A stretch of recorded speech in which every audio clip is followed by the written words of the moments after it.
So what we're seeing in the interactions in social media between women and Islamic female jihadists and other Islamic fighters is this idea that there's this fantasy Islamic utopia there that they think that they're going to be a part of, and that's the appeal for many young, vulnerable women.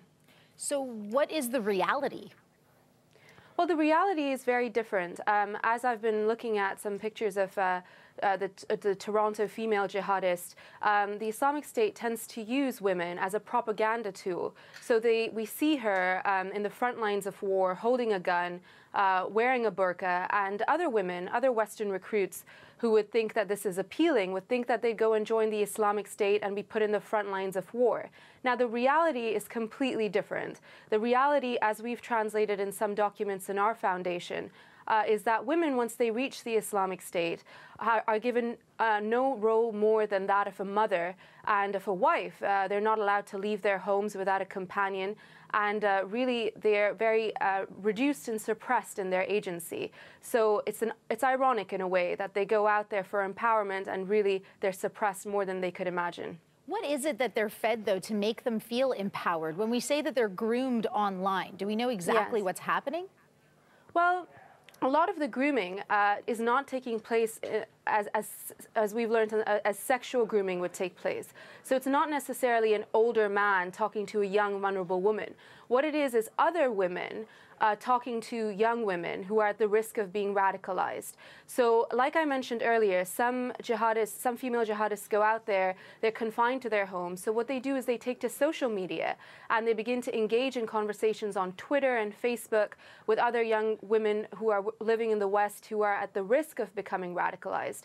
And through these conversations, we have almost a mentorship role where you have young girls looking up to older women and taking what they're saying as reality and their experiences out there in the Islamic State as the truth. But that is not the case. And so what we need is really a stronger role for female mentors who already exist within the family, teachers, mothers, sisters, talking to young women to counter the appeal of this radicalization narrative. Yeah, I'm still trying to understand the appeal, though. Like, are they saying your life is going to be fantastic if you come to Syria and live with us as opposed to staying in Quebec with your family? It's a lot to do with religious undertones too. It's a very biased interpretation of the Islamic religion and of Islamic law.